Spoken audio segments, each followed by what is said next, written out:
day and welcome to the Q3 2025 SEI earnings conference call. At this time, all participants are on a listen-only mode. After the speaker presentation, there will be a question-and-answer session. To ask a question during the session, you will need to press star 11 on your telephone. You will then hear an automated message advising your hand is raised. To withdraw your question, press star 11 again. Please be advised that today's conference is being recorded. I would now like to hand the conference over to your speaker, Brad Burke, Head of Investor Relations. Please go ahead. Thank you and welcome, everyone. We appreciate you joining us today for SEI's third quarter 2025 earnings call. On the call, we have Ryan Hicke, SEI's Chief Executive Officer, Sean Denham, Chief Financial Officer and Chief Operating Officer, and members of our executive management team, including Jay Cipriano, Paul Klauder, Michael Lane, Phil McCabe, Mike Peterson, Sneha Shah, and Sanjay Sharma.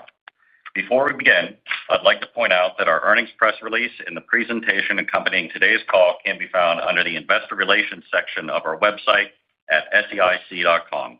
This call is being webcast live, and a replay will be available on the Events and Webcast page of our website. With that, I'll now turn the call over to Ryan. Ryan? Thank you, Brad, and good afternoon, everyone. We appreciate your time today, especially since we recently spent nearly 3 hours together during our Investor Day just 5 weeks ago. First, let me express our gratitude for the overwhelmingly positive feedback we've received since Investor Day. Many of you highlighted the energy, enthusiasm, and clarity of our long-term vision as standout themes, and that affirmation reinforces our strategic confidence. We are committed to disciplined execution, transparent communication, and creating long-term value for our clients and shareholders. Turning to the quarter's results, we delivered outstanding performance with EPS reaching $1.30. Excluding one-time items, that's an all-time high for SEI. Earnings growth was robust both sequentially and year-over-year, driven by strong revenue growth and margin expansion. This is the kind of consistent performance we have been messaging over the past few years. Net sales events totaled $31 million, with our investment managers business leading the way. IMS posted a record sales quarter, reflecting surging demand for outsourcing and client expansions. This is a testament to the strength of our sector, our competitive position in that sector, and our continued investment in future capabilities. As we said in Investor Day, we believe the growth runway here is exceptional. Congratulations to Phil and his team. IMS sales activity was notable for its broad-based nature, with no single client driving the performance. Approximately 2/3 of our sales events were tied to client expansions, increasing our wallet share. Additionally, 2/3 of the events came from alternative managers. This level of diversification and momentum across client types, both new and existing, reinforces our conviction in the durability of our growth strategy. We also continue to engage with large, well-known alternative asset managers who are new to exploring outsourcing fund administration. We believe we are well-positioned in these processes, given our best-in-class capabilities, track record of execution, and client referenceability. Due to the size and complexity of these opportunities, the contracting process tends to be longer, and we expect to be able to provide more clarity on the nature of these opportunities in our pipeline in early 2026. Switching units, sales activity in our asset management business was highlighted by the single largest mandate win in our institutional segment to date, a multi-billion-dollar fixed income assignment for a state government client. We believe this win reflects the early impact of Michael Lane and the entire team's evolved approach, introduced to this audience last month. We are delivering targeted solutions in areas where SEI has deep expertise, while complementing our established OCIO offering. The win also reinforces our ability to compete successfully for specialized mandates and demonstrates our capacity to meet the growing demand for tailored investment strategies from large clients. Private banking secured a $13 million win this quarter, partnering with a leading super-regional U.S. bank on a comprehensive transformation initiative across all business lines. This engagement is strategically significant, encompassing technology, outsourced operations, and a substantial professional services component. Our multi-year engagement with this firm to help them define their target operating model and build the business case was instrumental in winning the business. This win is an enormous affirmation of the pivot we made a few years ago to be the market leader in the regional bank segment. We anticipate the project will involve extensive work to retire the client's legacy systems, execute complex data conversions, and integrate new platforms. Importantly, SEI is uniquely positioned to support our client throughout the transition with our professional services offering, representing an incremental opportunity that is not reflected in Q3 sales results. Our strong wins this quarter were offset by a contract loss in private banking, which drove lower net sales for the segment. We've known since 2022 that this client was at risk due to a strategic shift away from their bank trust model, and we received formal notice at the very end of September. This is our only notable loss year-to-date in private banking. The financial impact should be modest, as deconversions typically occur over multiple years. Importantly, we're confident that recent and future wins will more than offset this loss, supported by a healthy, diversified pipeline of opportunities nearing the finish line. Net sales would have approached $47 million for the quarter, excluding this single client loss. Even with the loss, posting $31 million in net sales events is a strong result, especially as our new wins are well aligned with SEI's long-term strategic direction. Stepping back, SEI's net sales events have surpassed $100 million year-to-date, a record for SEI through the third quarter. And as we sit here today, we have more confidence in our sales pipelines when compared to Q3 last year. Building on this momentum, our confidence in the Stratos partnership has only grown since the July announcement. Although we have not yet closed, we are already seeing tangible benefits. Awareness of SEI is increasing across both broker-dealer and RIA channels, and we are receiving renewed inbound interest in our capabilities as a result of the announcement. That enthusiasm was on display at the Stratos National Meeting in mid-September, where advisors consistently asked how they could do more with SEI. And earlier this month, Stratos leadership, including CEO Jeff Concepcion, joined us at our annual SEI Advisor Summit on Marco Island, which saw record client attendance. Our SEI advisors responded very positively to the partnership and the expanded opportunities it creates. We are on track towards the initial closing, which is expected in late 2025 or early 2026. As we said in New York, we are allocating capital to the highest return opportunities and driving margin expansion through cost optimization and targeted investments in technology, automation, and talent. We're in the early innings of AI and tokenization at SEI. Internally, adoption is encouraging, and we're applying AI to real workflows. Externally, we're advancing tokenization pilots with partners. We expect these initiatives to support efficiency and scalability over time, but near term, our focus is on use case validation and a disciplined rollout.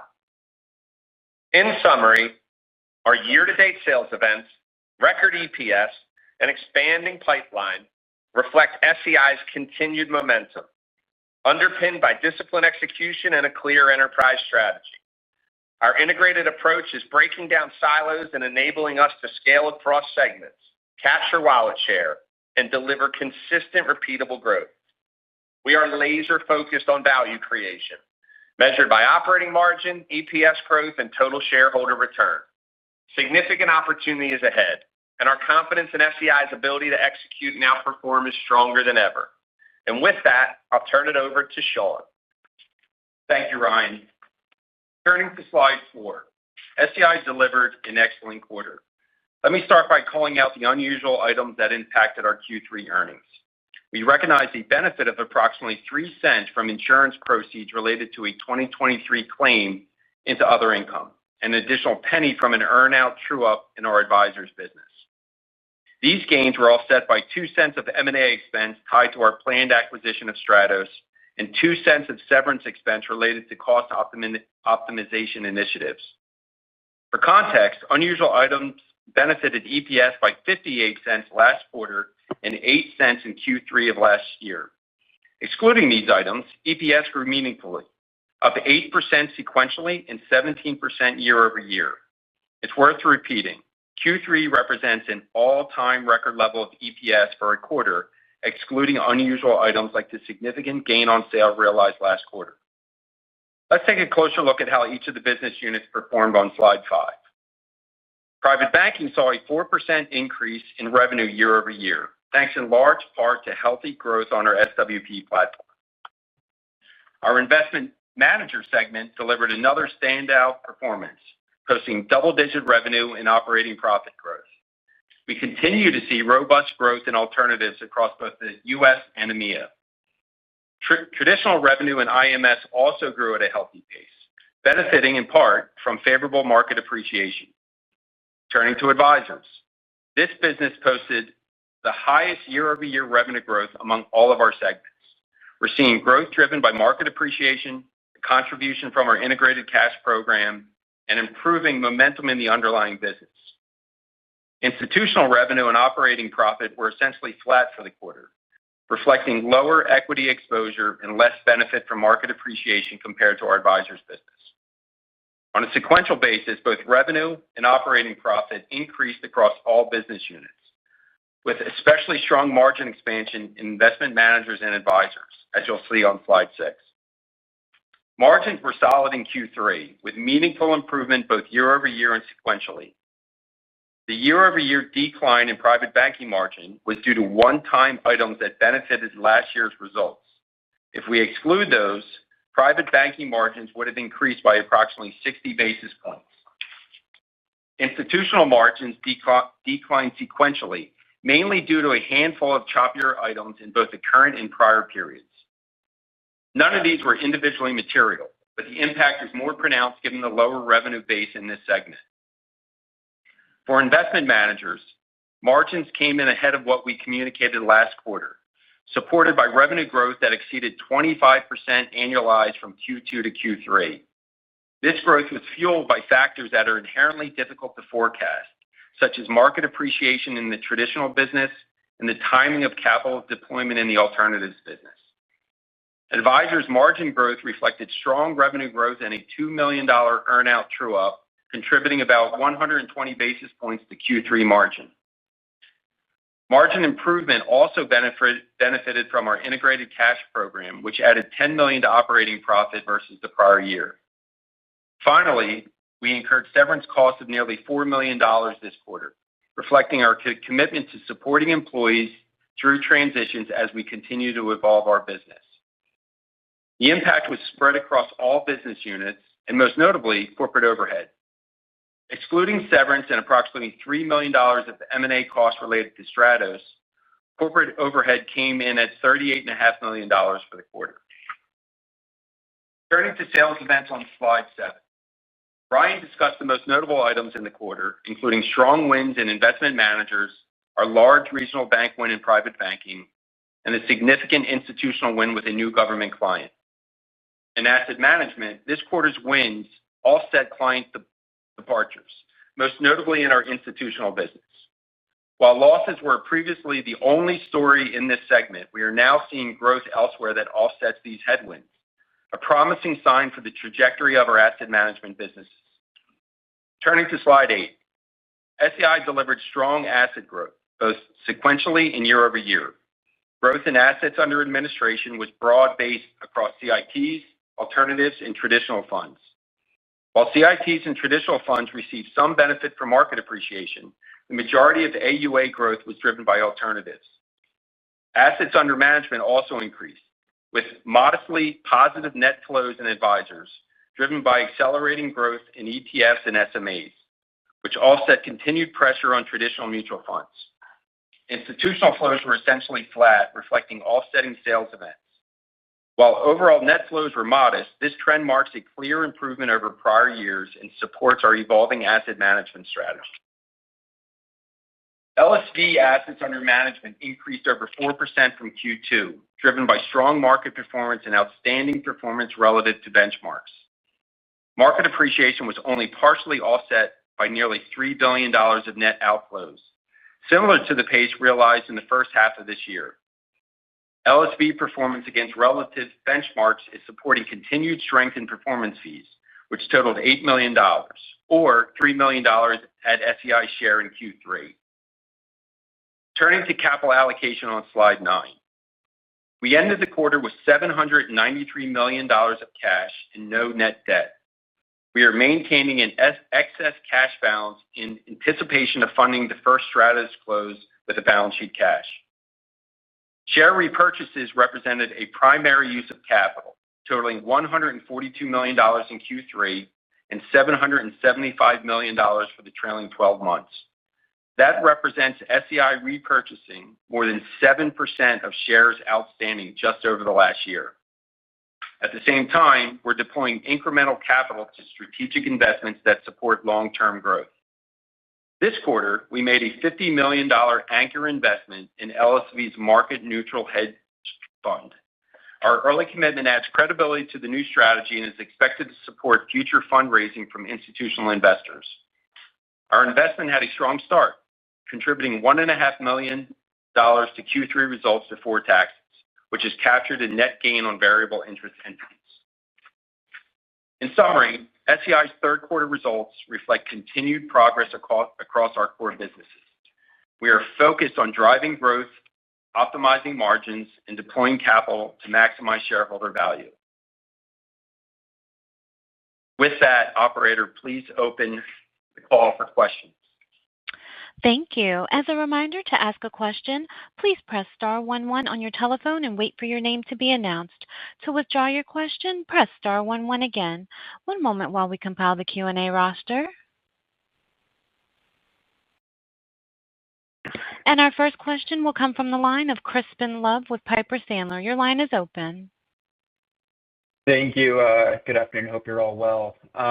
Ryan, you mentioned that 2/3 of your sales events were from alternatives. I don't recall you ever making a comment quite like that as it pertains to sales events. First, are those 2/3 similar to recent quarters, give or take? And then second, when you look at those sales events, the recent ones, are the vast majority from the largest alternative players out there, such as the ones that you called out on a slide at Investor Day being clients, or are there smaller non-public alts as well that make up a good portion of those wins?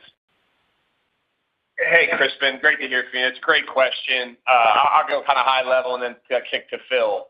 So again, I think it's just a opportunity for us to offer continued transparency into sort of where we're seeing growth.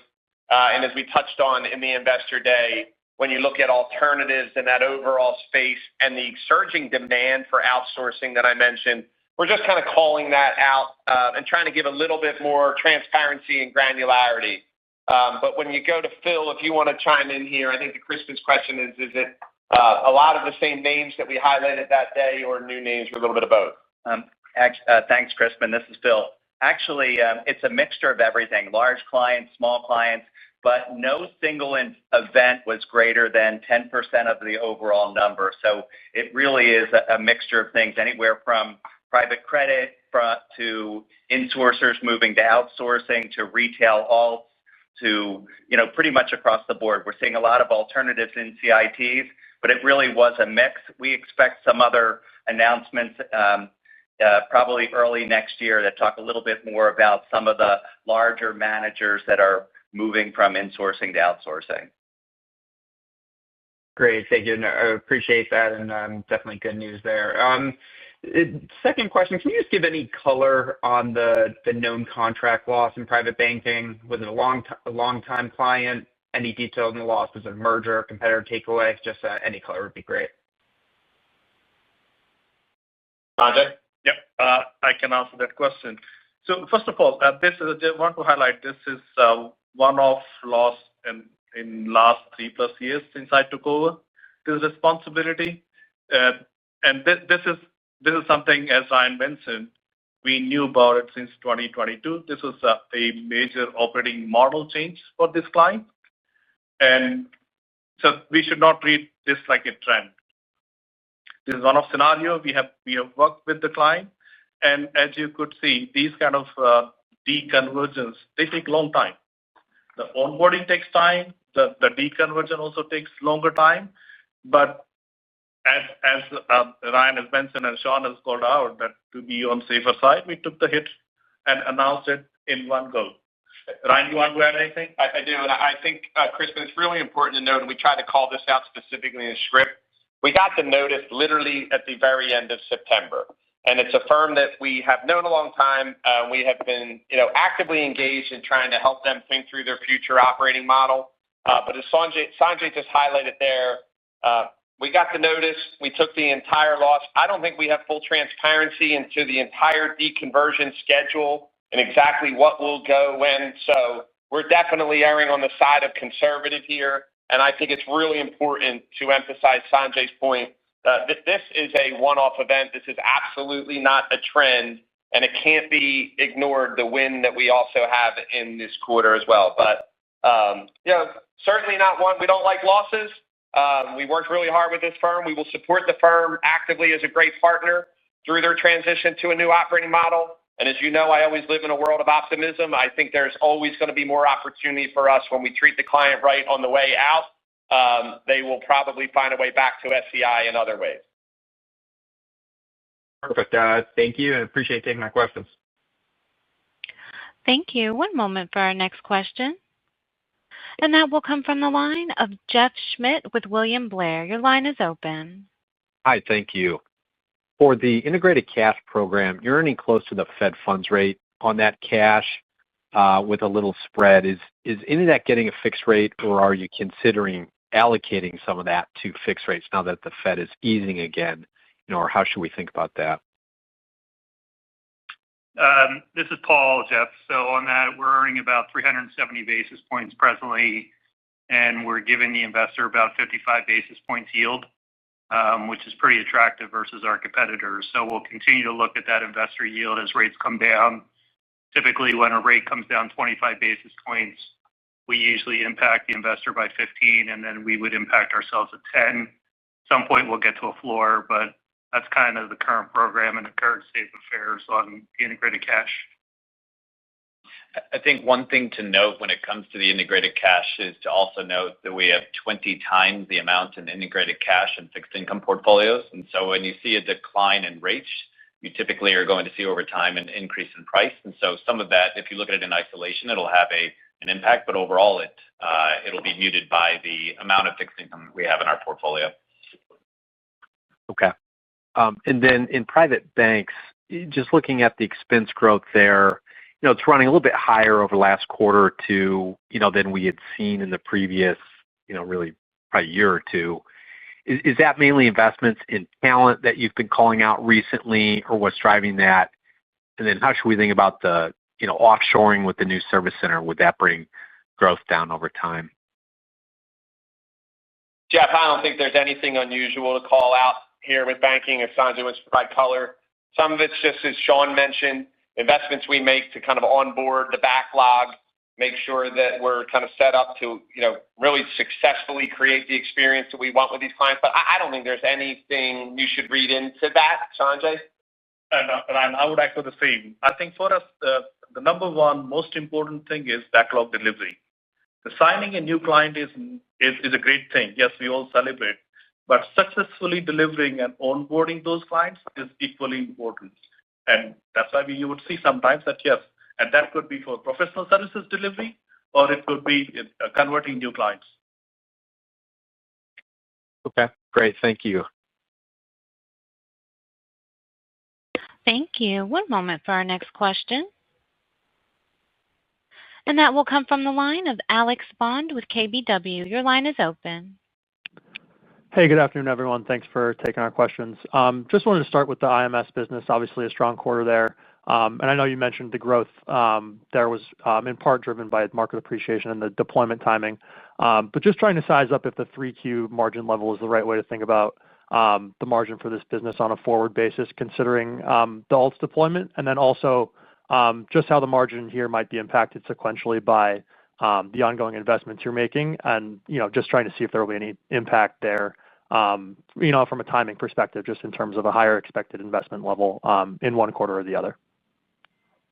Sure. So this is Sean.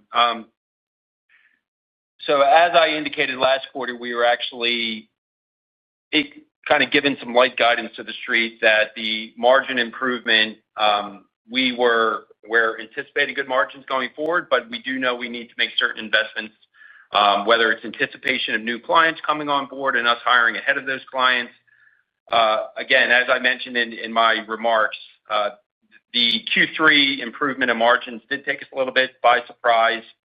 Some of that, as Phil mentioned, was due to market appreciation. I mentioned that in my comments. That margin or market appreciation obviously is not tied to cost. So with the market appreciation, you're going to have higher margins than expected. On the second part of your question on what we expect in the future, we're still expecting strong margins. When I give light guidance, I would call it light guidance on what we may expect or what you can expect from margins going forward.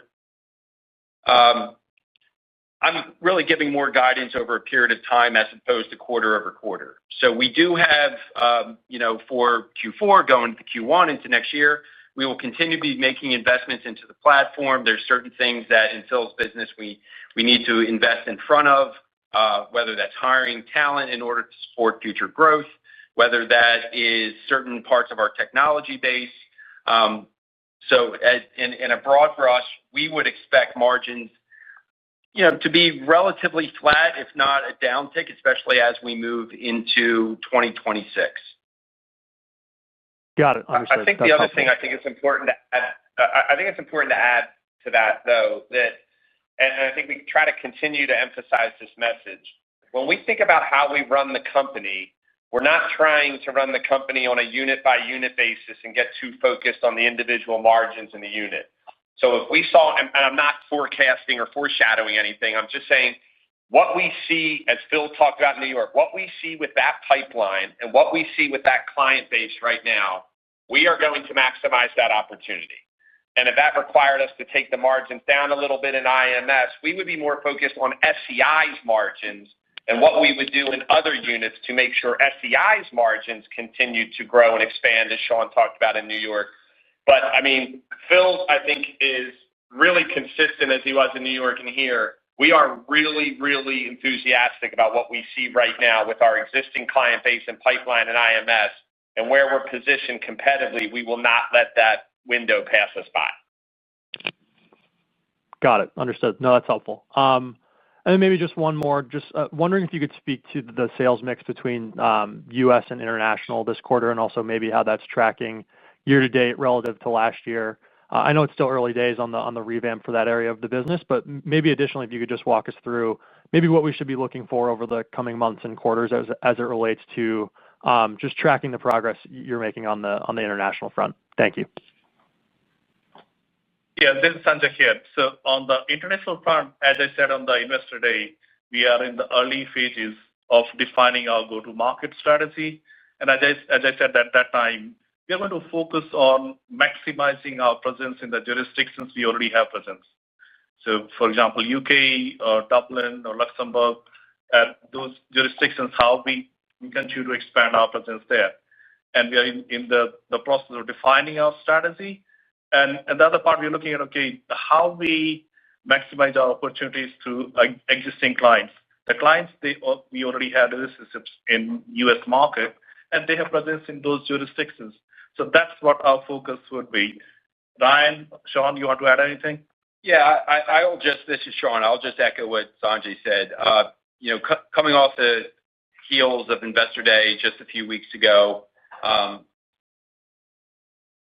kind of letting everyone there know that we are looking at the difference between domestic and international. I would echo what Sanjay said. A little bit early days. So I don't think as we sit here today, we're ready to start giving color around revenue mix between international. That'll come more as we realign our segments, as we start disclosing our segments, and with anticipation that at that time we'll give more breakdown between international growth versus domestic growth. Got it. Thank you. Thank you. One moment for our next question. And that will come from the line of Ryan Kenny with Morgan Stanley. Your line is open. Hi, good afternoon. Thanks for taking my questions. Can you unpack a little bit more how you're thinking about the pace of buybacks? You did 1.6 million shares in the quarter. Is that the right pace going forward, or should we expect a slowdown as the Stratos acquisition moves forward?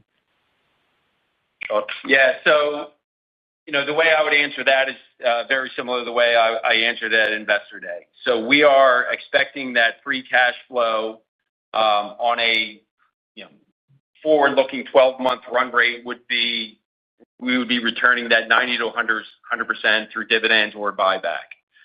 So that's the way I'm looking at it. So the cash build, as I mentioned, is anticipation of drawing that cash down through the Stratos consummation of the Stratos deal.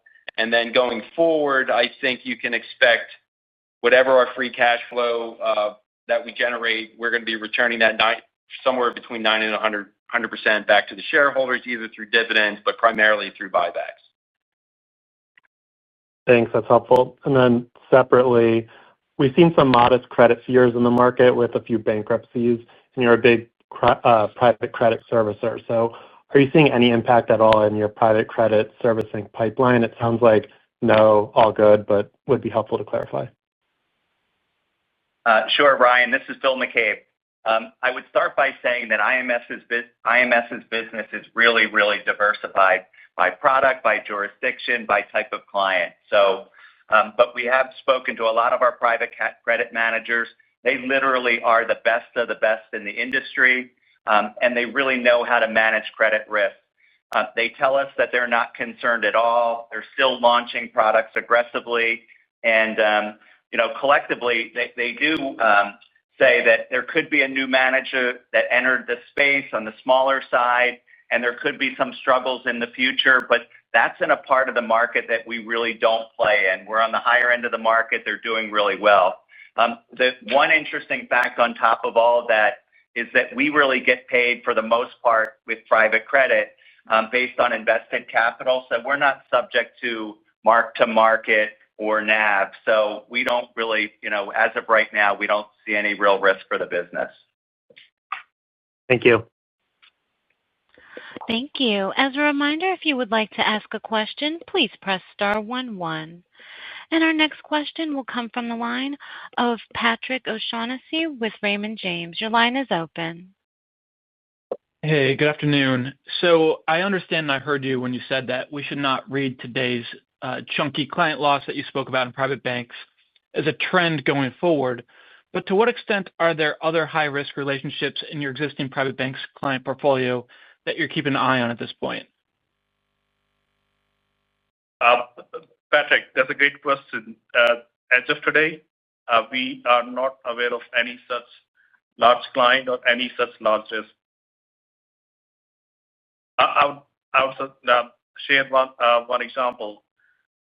Early this month, we hosted all of our clients here in Oaks campus. The engagement was the best engagement over the last 3 years. So I don't see that as a trend or a big risk. Ryan, Sean? No, I completely agree with you. We are always got to be vigilant in front of our clients, engage with our clients. But relative to where we were a few years ago, we feel extremely confident that we are in the right place with our clients in the banking business. Got it. Appreciate that. At the same time, I would also add that. What's that, Patrick? Patrick, I was just saying I appreciate that answer. Sorry, he said he appreciates the answer. Oh, okay. Great. Sorry to interrupt. And then for my follow-up question, with the divestiture of the Archway Family Offices business from the investment in new businesses segment, can you just remind us what's left in that investment in new businesses segment and the strategic importance of that for SEI? So included in ventures, there's really two main revenue streams, albeit they're not large. One is our Sphere business, and the other piece is our private wealth management business. And those, as I mentioned on Investor Day, if and when we resegment the organization, that segment from a revenue standpoint, or even from a segment standpoint, will cease to exist. That revenue will then follow the client in the related other segment that it pertains to. Got it. Thank you. Thank you. We do have a follow-up question, and I believe that will come from the line of Ryan Kenny with Morgan Stanley. Hi, thanks for taking my follow-up. Can you quantify how much margin suppression there's been from accelerated investment? Any numbers or quantification we can think about? Yeah, Ryan, this is Sean. I don't think I could quantify that. That's actually not really the way we think about the business. It's a great question, but I could not sit here and quantify that for you. All right, thanks. Thank you. I'm showing no further questions in the queue at this time. I would now like to turn the call back over to Mr. Ryan Hickey for any closing remarks. Thank you all for your questions and for joining us today. As we close the quarter, I want to emphasize that SEI is executing on a strategy that positions us for long-term success. But I think it's important as we close the call, we reflect a little bit on the results this quarter. We delivered record earnings per share. The IMS unit had a record sales quarter. We had an important strategic win in the banking business. And I know we didn't touch on this in much of the Q&A, but there are some really good leading indicators and lagging indicators when we start to unpack what's going on in the asset management businesses at SEI. And for those reasons, we're confident in our ability to capitalize on opportunities ahead, deliver for our clients, and create value for our shareholders. But thanks again, everybody, for your time and interest in SEI, and we look forward to updating you next quarter. This concludes today's program. Thank you all for participating. You may now disconnect.